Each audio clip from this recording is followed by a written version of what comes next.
Success the school के जिम्मेदारान की जानिब से लड़कियों की मेयारी तालीम और दीनी माहौल में तरबियत के लिए टोली चौकी और पुरानी हवेली ब्रांच में लड़कियों के लिए एक्सक्लूसिव स्कूल का क़याम अमल में लाया गया है। तो जल्दी करें, सही वक्त पर दुरुस्त फैसला लें और अपनी शहजादियों की तालीम के लिए सक्सेस द स्कूल का इंतखाब करें।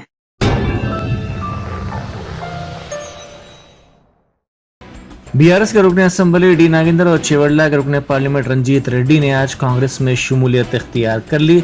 इन दोनों ने वजीर आला रेवंत रेड्डी, पार्टी के इंचार्ज दीपा दास मुंशी और कांग्रेस के दीगर कायदीन की मौजूदगी में कांग्रेस में शमूलियत इख्तियार कर ली।